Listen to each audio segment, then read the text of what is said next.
Hey y'all, thanks for tuning in to Outdoor Indoor Texan. Today I'll be showing you how I grill perfect flank steak. Now this cut of beef comes from the cow's lower abdomen, which is admittedly a leaner, oftentimes tougher muscle group. Luckily for y'all, flank steak is also a family tradition that my grandfather, my dad, and now I cook up often. We have more than a few tips and tricks to share on how to make it tender and tasty. Make sure to follow along and let me know if you have any questions in the comments below.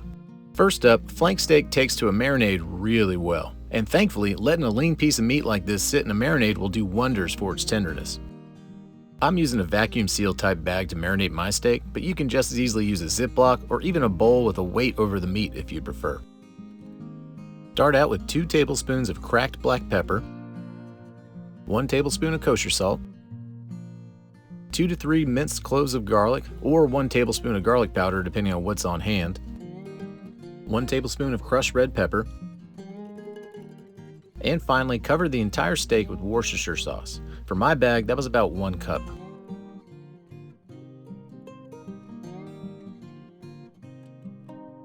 Make sure the marinade is thoroughly mixed and sitting primarily over the meat. I usually just fold the bag so all the liquid is focused in that one pocket where the steak is. Now we're just going to let the steak marinate in the fridge. The longer, the better. An overnight soak is ideal, and you can even stretch it out further than that if you'd like. Due to a time crunch, this steak only marinated for about 6 hours, which is still plenty of time to tenderize and pick up flavor.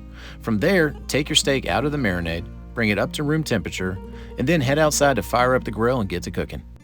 I'm using my Big Green Egg, but just about any grill that can get up to a solid high heat sear somewhere around 400 to 600 degrees Fahrenheit will work just fine.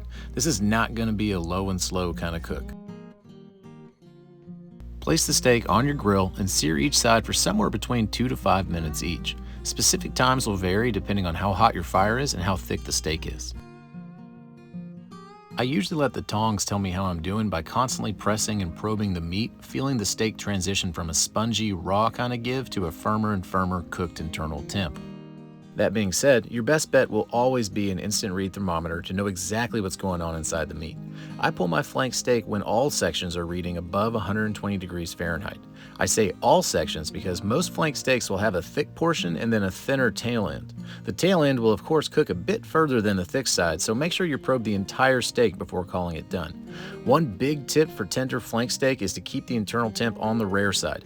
Medium rare if you absolutely must, but if you get much more cooked than that, it's gonna quickly turn into jerky.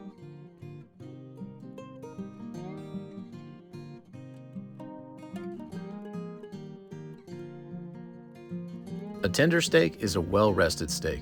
Allow for a minimum of 15 minutes before carving. This will give the meat a chance to reabsorb and distribute the juices that have been constricted during the cooking process. Finally, the last tenderness tip, and one that is often missed, is properly carving flank steak. This cut of meat has very long, pronounced muscle grains. Carve your steak diagonally against the grain and you'll be amazed at how much better your bite will get.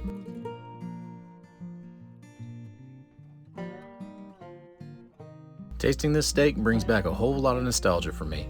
This is that cheap and easy steak of weeknight family dinners. The marinade adds an excellent layer of flavoring that meshes so well with flank steak's natural beefiness. All that marinating and then high heat sear leaves you with a firm bite but something tender on the inside that gives away easily as you chew. It's just an all-around great steak that isn't too much fuss and has plenty of bang for your buck.